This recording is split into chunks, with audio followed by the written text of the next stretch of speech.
Assalamualaikum warahmatullahi wabarakatuh.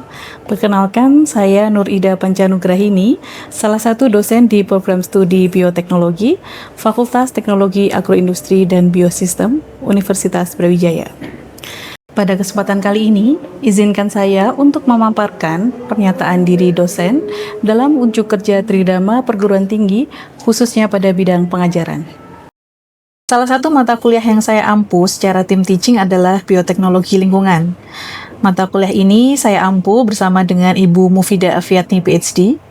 Mata kuliah berbobot 2 SKS ini diperuntukkan bagi mahasiswa semester 6, di mana terdapat satu capaian pembelajaran program studi atau CPL yang dibebankan pada mata kuliah ini, yaitu mahasiswa menguasai konsep dasar bioteknologi dan mikrobiologi. Kemudian, capaian pembelajaran mata kuliah atau CPMK pada bioteknologi lingkungan ada 4 CPMK. Yang pertama, mahasiswa mampu menjelaskan definisi, ruang lingkup, serta sejarah perkembangan bioteknologi lingkungan, serta menilai dampak dan relevansi bioteknologi lingkungan dalam konteks global. CPMK yang kedua adalah mahasiswa mampu memahami prinsip bioteknologi dalam pengelolaan lingkungan dan pertanian. Adapun yang ketiga, mahasiswa mampu memahami penerapan bioteknologi dalam pengelolaan lingkungan dan industri berkelanjutan. Serta yang terakhir, mahasiswa mampu menganalisis tinjauan penelitian terbaru dalam bidang bioteknologi lingkungan, serta merumuskan perkembangan teknologi dan arah masa depan di bidang bioteknologi lingkungan. Dalam satu semester, mata kuliah ini terdapat 14 kali tatap muka. Dan biasanya saya akan mengampu 7 dari 14 pertemuan tersebut. Terdapat 5 assessment tool yang diberikan, yaitu kuis, tugas 1, tugas 2, UTS, dan UAS. Adapun persentase yang diberikan, yaitu kuis sebesar 8%, tugas 1 10%, tugas 2 10%, UTS 36%, dan UAS 36%. Untuk lebih jelasnya, silakan untuk menyimak video pembelajaran berikut. Bismillahirrahmanirrahim. Assalamualaikum warahmatullahi wabarakatuh. Waalaikumsalam warahmatullahi wabarakatuh. Adik-adik, kita bertemu lagi ya di mata kuliah yang kalian semester berapa sekarang, adik-adik? Semester 6. Semester 6 pastinya sudah pernah bertemu dengan saya ya. Ya. Oke, baik. Mungkin sudah kenal saya Bu Ida. Nah, di sini kalian sudah semester 6, sebentar lagi sudah waktunya apa? Skripsi, riset gitu kan. Nah, sehingga kenapa kok mata kuliah ini, kita hari ini adalah mata kuliah tentang apa? Bioteknologi lingkungan ya. Kenapa kok ditaruh di semester 6? Ya karena memang kalian kan sudah habis ini sudah riset ya, skripsi, di mana mata kuliah bioteknologi lingkungan ini semua materi yang disampaikan itu akan sangat berkaitan dengan topik-topik yang bisa kalian gunakan untuk riset. Nah, nanti saya harapkan dari pemaparan nanti yang akan selama 1 semester ke depan, kalian akan punya banyak sekali ide-ide untuk pengembangan skripsi kalian ya, yang kaitannya dengan bioteknologi lingkungan. Nah, diharapkan seperti itu. Kemudian ini pertemuan pertama kita di dalam 1 semester ini. Jadi ada beberapa poin yang akan saya sampaikan adik-adik. Yang pertama adalah nanti tentang definisi ya. Jadi apa itu bioteknologi lingkungan, kemudian sejarahnya bagaimana, dan juga termasuk bagaimana sih kontrak perkuliahan kita selama 1 semester ke depan gitu. Sebelum kita memasuki ke materi, saya ingin memaparkan terlebih dahulu mengenai RPS ya adik-adik ya. Rencana pembelajaran selama 1 semester ke depan. Nah, seperti ini. Jadi untuk mata kuliah bioteknologi lingkungan ini ada satu CPL ya yang dibebankan pada mata kuliah ini, yaitu adik-adik diharapkan menguasai konsep dasar bioteknologi dan mikrobiologi. Kemudian untuk CPMK-nya, capaian pembelajaran mata kuliah di sini ada 4 ya yang diharapkan. Yang pertama, mahasiswa diharapkan mengerti dan mampu menjelaskan definisi, kemudian ruang lingkup, serta sejarah perkembangan bioteknologi lingkungan, serta menilai dampak dan relevansi bioteknologi lingkungan dalam konteks global. Itu nanti CPMK yang pertama. Selanjutnya nanti ada CPMK yang kedua, yaitu diharapkan Anda mampu memahami prinsip bioteknologi dalam pengelolaan lingkungan dan pertanian, Kemudian yang ketiga, ya, diharapkan mahasiswa mampu memahami penerapan bioteknologi dalam pengelolaan lingkungan dan industri berkelanjutan. Dan yang terakhir, diharapkan Anda mampu menganalisis tinjauan penelitian terbaru dalam bidang bioteknologi lingkungan serta merumuskan perkembangan teknologi dan arah masa depan di bidang bioteknologi lingkungan. Kemudian ada beberapa materi ya yang akan kita bahas. Jadi total ada 14 materi dalam satu semester. Nanti akan detailnya saya jelaskan di PowerPoint. Kira-kira oh ya, dan untuk ini adik-adik, dan untuk tim teachingnya nanti ada dengan saya dan juga dengan Bu Mufida Avianti ya. Jadi ada 2 tim dosen yang akan terlibat dalam perkuliahan ini. Oke, baik. Untuk detailnya mengenai apa saja materinya akan saya jelaskan di PowerPoint di sini.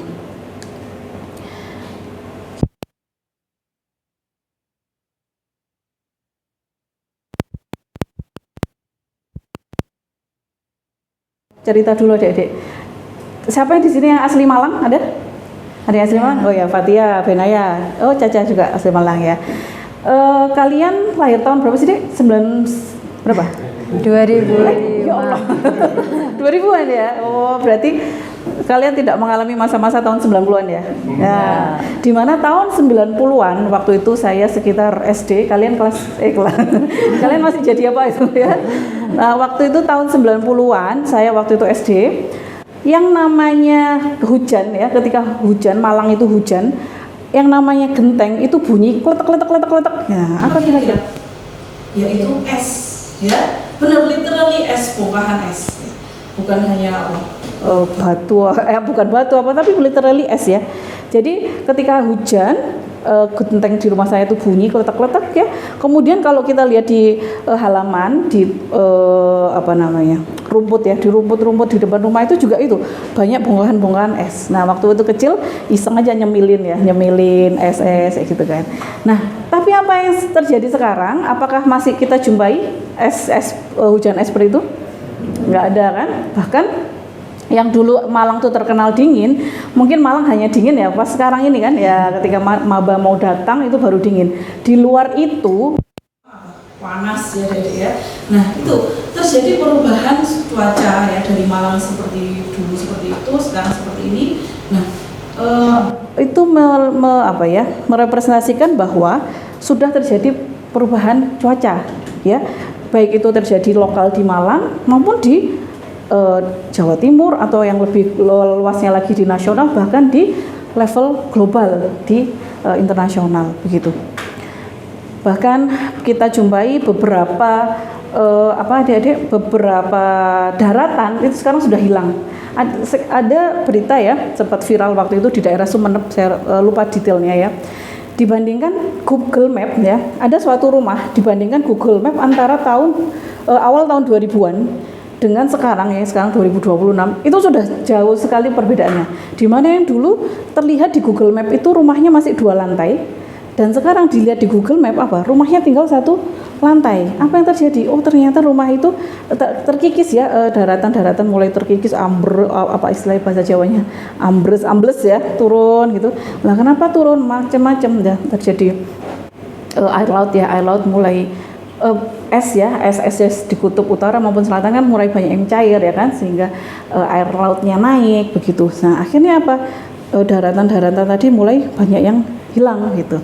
Dan diprediksikan kan kayak Jakarta itu kan bisa beberapa tahun lagi juga bisa hilang gitu kan. Tidak hanya Jakarta, mungkin banyak pulau-pulau lain gitu.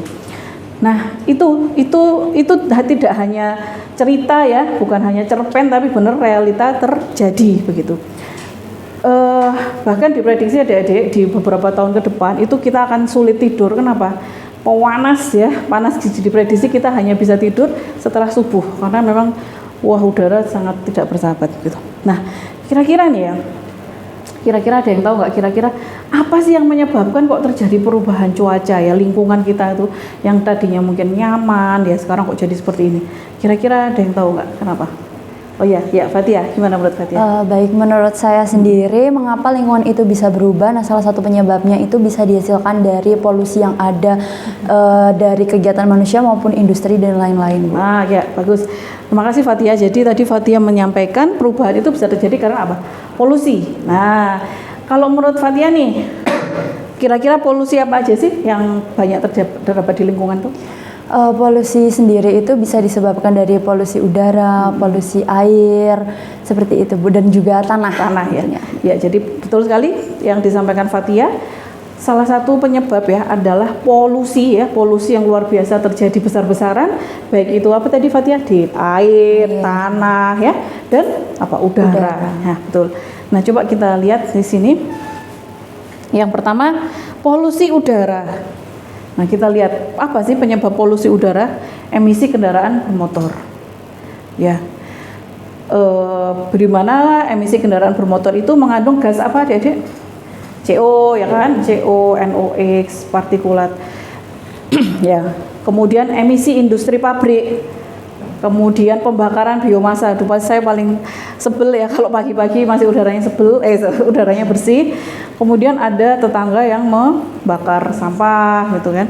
Nah, itu adalah contoh pembakaran biomasa yang menyebabkan polusi udara. Kemudian polusi rumah tangga. Nah, bahkan adik-adik kita memasak, kan ada asap ya. Ya, ada asap. Itu secara tidak sadar itu sebenarnya juga merupakan suatu bentuk polusi. Sehingga idealnya suatu rumah tangga dapurnya itu memiliki apa? Ya, di dapurnya ya ada cerobong asap ya. Ya, fungsinya bukan buat gaya-gayaan. Tapi apa? Ya karena sisa pembakaran tadi, gas-gasnya itu adalah sumber polusi. Nah, sehingga kalau adik-adik mungkin bisa mungkin menjumpai ya, ada rumah tangga yang rumahnya kecil ya, atau ventilasinya tidak bagus.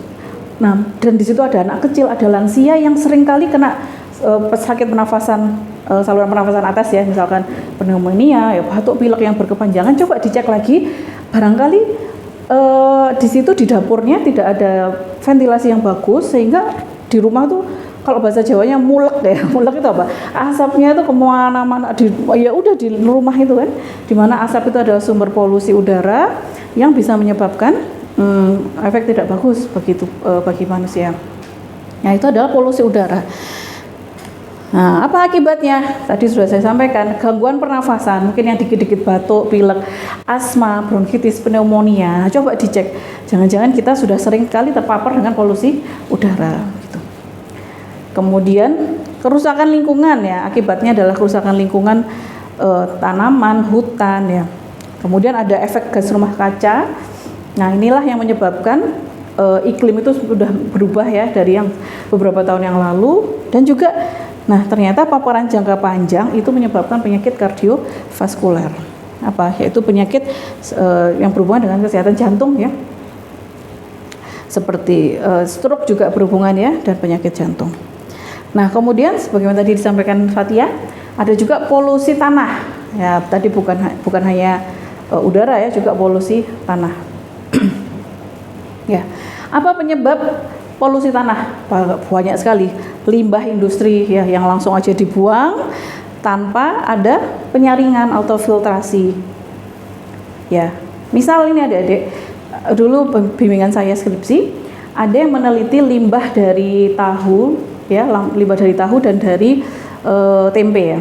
Nah, selama ini limbah tahu dan tempe itu dibuang gitu aja ke sungai ya. Sedangkan setelah diujikan di lab, ternyata sebenarnya limbah tahu dan limbah tempe itu kandungan nutrisinya masih sangat tinggi. Ada protein, lemak ya dan sebagainya. Nah, sedangkan kalau itu dibuang gitu aja, nutrisinya masih bagus, kira-kira yang senang siapa nanti ya? Kalau dia ada di got, ada di apa? Yang tubuh ada apa? Macam-macam ya, mikroba kan semua senang ya, mikroba senang, kemudian ada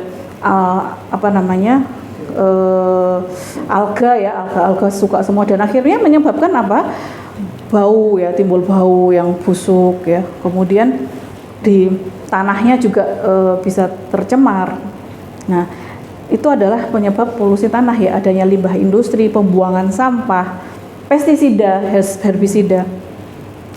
Kemudian apalagi yang tanah ya, tumpahan minyak. Nah, atau ini adik-adik, kalian membuang apa namanya baterai, ya baterai itu kan harusnya tidak boleh dibuang begitu saja ya. Mungkin baterai sisa remote dibuang, dipendam, apalagi dipendam di dalam tanah, nggak boleh. Nanti ketika dia bocor, merkurinya nanti bisa masuk ke dalam tanah dan bisa mengkontaminasi. Sehingga sebenarnya untuk baterai itu harusnya ada penanganan khusus ya sebelum kita buang gitu. Nah, itu polusi tanah. Nah, apa akibat dari polusi tanah? Gangguan kesehatan. Apalagi Adik-adik kalau tanahnya itu tercemar, kemudian Anda gunakan untuk menanam pangannya itu kalian makan. Nah, itu berarti di dalam makanan tersebut, tanaman tadi ada racun yang ikut masuk ke dalam tubuh kalian. Nah, ini harus berhati-hati ya. Kemudian akibat polusi tanah adalah gangguan kesehatan, kerusakan ekosistem ya, pencemaran air tanah, ya kehilangan keanekaragaman hayati. Nah, sehingga adik-adik kalau nanti kalian mau beli rumah ya, atau beli tanah ya, pastikan lingkungan sekitarnya itu harus bagus. Artinya apa? Jangan kalian membeli rumah atau tanah yang di dekat misalkan tempat pembuangan sampah ya. Atau mohon maaf jangan dekat yang tempat makam. Karena apa? Nanti tanah kalian bisa jadi ada potensi polusi begitu ya. Polusi. Jadi kalau kalian lihat biasanya di jual beli online, kalau kalian beli tanah, wah murah turut di harga pasar, jauh di bawah harga pasar. Ternyata apa? Oh, lah kok jaraknya dekat dengan pembuangan sampah begitu ya.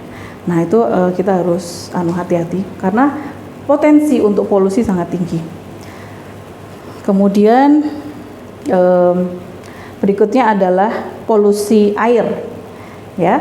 Nah, polusi air itu juga bisa oleh limbah industri, limbah-limbah domestik yang kayak kita buang habis mencuci ya, membuang deterjen langsung saja begitu saja. Nah, itu juga bisa menimbulkan polusi air. Makanya sekarang sudah banyak para pegiat lingkungan ya adik-adik yang dia sudah tidak pakai deterjen, tapi pakai apa? Mungkin pernah tahu lerak nggak sih? Lerak ya, sabun lerak. Nah, itu karena ketika dibuang itu limbah deterjennya atau sabunnya relatif lebih aman gitu. Nah, akibatnya polusi air bisa gangguan kesehatan, kematian satwa, kerusakan ekosistem air dan sebagainya. Nah, disinilah adik-adik kita sudah tahu kalau kondisi lingkungan kita sudah seperti itu. Nah, disinilah peranan dari bioteknologi lingkungan ya. Nah, sebenarnya bagaimana sih konsep dasar bioteknologi itu bisa berperan dalam lingkungan ya. Jadi di sini kita akan menerapkan prinsip-prinsip dan teknik-teknik bioteknologi untuk memahami, mengelola dan memperbaiki lingkungan serta masalah-masalah lingkungan yang berkaitan. Bio, kalau ada kata-kata bio apa Dek? Bio?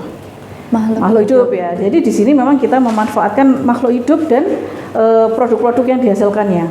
Contoh apa makhluk hidup? Ya mikroba, ya. Kemudian ada tanaman, ya. Maupun enzim-enzim yang dihasilkan oleh mikroba atau tanaman itu kita gunakan untuk memperbaiki kondisi lingkungan. Ya, contohnya kita bisa menggunakan bioteknologi lingkungan itu untuk mengolah limbah, kemudian mengeliminasi bahan-bahan berbahaya ya, atau istilahnya bioremediasi. Nah, kemudian juga bioteknologi itu bisa kita gunakan untuk menjaga kepunahan dari spesies yang langka gitu. Kemudian juga bioteknologi ternyata bisa digunakan sebagai alternatif untuk sumber-sumber energi yang terbarukan. Nah, selain itu juga dalam bioteknologi juga akan dibahas teknik-teknik seperti rekayasa genetika, fermentasi, dan sebagainya. Nah, diharapkan dengan bioteknologi itu merupakan alat yang powerful ya adik-adik ya untuk menjaga kondisi lingkungan kita. Oke, ini sejarah bioteknologi lingkungan itu ternyata sudah cukup lama dimanfaatkan ya, mulai dari ini penemuan rhizobium, bakteri rhizobium. Kalau kalian lihat di akar tanaman polong-polongan kan ada bintil akar. Nah, itu ternyata dijumpai dengan adanya bakteri pada bintil akar itu bisa memperbaiki kondisi tanah. Nah, itu adalah awal mula bioteknologi lingkungan. Terus masuk juga composting ya, yang sudah dimulai sejak awal ke-19, itu merupakan sejarah dari biotek lingkungan. Kemudian seiring perkembangan zaman mulailah dikembangkan rekayasa genetika ya, yang ada kaitannya dengan bioteknologi lingkungan. Dan mulai dikembangkan bioremediasi ya, dan inovasi-inovasi lainnya.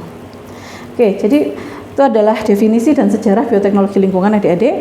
Nah, selanjutnya kontrak perkuliahan kita selama 1 semester, yang pertama ya hari ini yang kita lakukan yaitu pengantar dulu. Ya, Anda sudah paham definisi dan pemahaman tentang dampak lingkungan. Kemudian untuk berikutnya, minggu kedua, Anda akan pelajari tentang peran mikroorganisme dan makroorganisme dalam lingkungan. Ya, nanti dengan Bu Mufidah ya, sebelum UTS. Nah, jadi ada proses bioremediasi, kemudian fitoremediasi, composting ya akan kita pelajari di minggu kedua. Kemudian di minggu ketiga ya adalah peran rekayasa genetika pada organisme hidup terhadap lingkungan. Nah, di sini kita akan mempelajari bagaimana GMO itu ternyata bisa digunakan untuk mengatasi masalah lingkungan. Misalkan kita bisa membuat spesies ya, tembakau atau tanaman padi atau yang lainnya yang lebih tahan terhadap serangan hama, sehingga penggunaan herbisida atau pestisida bisa dikurangi gitu. Next, minggu keempat adalah penerapan enzim ya, penerapan enzim dalam bioteknologi lingkungan, di mana enzim itu ternyata bisa digunakan untuk pengelolaan berbagai macam limbah. Kemudian minggu kelima ya, bagaimana bioteknologi lingkungan itu bisa kita terapkan dalam pertanian ya, untuk meningkatkan produktivitasnya, kemudian penggunaan mikroba sebagai pupuk organik gitu. Nah, kemudian yang keenam, penanganan kontaminasi pestisida dan herbisida di lingkungan. Nah, jadi untuk mengatasinya ternyata ada peran dari bioteknologi lingkungan yang bisa kita gunakan. Kemudian manajemen limbah berbahaya. Nah, seperti limbah B3 itu ya, itu ternyata bisa diatasi dengan menggunakan bioteknologi lingkungan. Nah, kemudian berikutnya minggu ke-8 adalah bioteknologi untuk pengelolaan air. Nah, jadi tadi saya sampaikan adalah beberapa polusi di air itu sudah kita banyak jumpai ya. Nah, di sini bioteknologi itu ternyata bisa digunakan untuk mengolah air.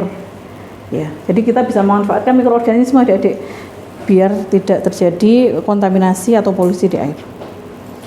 Nah, kemudian di minggu ke-9 kita akan belajar tentang apa itu teknologi bersih. Ya, jadi bagaimana dalam suatu kegiatan kita itu menggunakan teknologi yang bersih. Bersih jadi dalam artian apa? Bersih dalam artian tidak menimbulkan dampak yang buruk bagi lingkungan. Gitu. Mulai dari hulu dan ke hilirnya. Gitu. Kemudian berikutnya adalah kita akan pelajari produksi biogas dan energi terbarukan, yang mana biogas dan energi terbarukan ini akan lebih ramah lingkungan ya, dan dihasilkan oleh proses bioteknologi.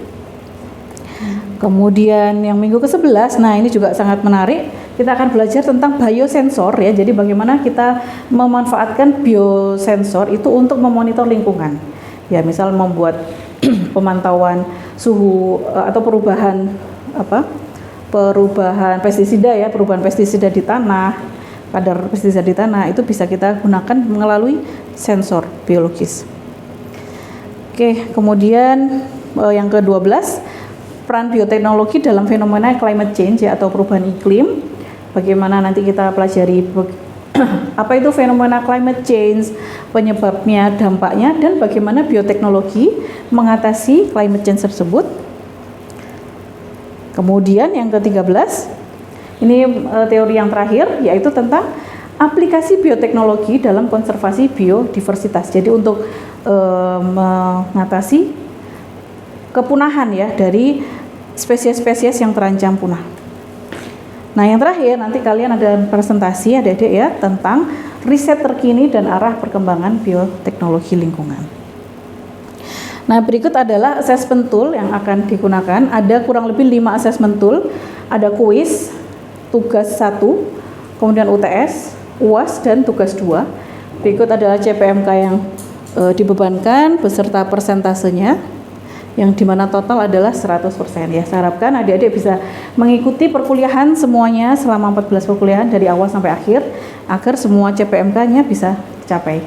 Mungkin itu dari saya ya. Terima kasih. Kita akan bertemu di perkuliahan minggu depan. Assalamualaikum warahmatullahi wabarakatuh. Waalaikumsalam warahmatullahi wabarakatuh. Demikian video rekaman proses pembelajaran untuk mata kuliah Bioteknologi Lingkungan. Video ini digunakan sebagai salah satu syarat penyusunan dokumen PDD UKTPT. Semoga dengan adanya video ini bisa menjadi pertimbangan yang baik dalam proses Serdos gelombang 1 tahun 2026. Terima kasih. Assalamualaikum warahmatullahi wabarakatuh.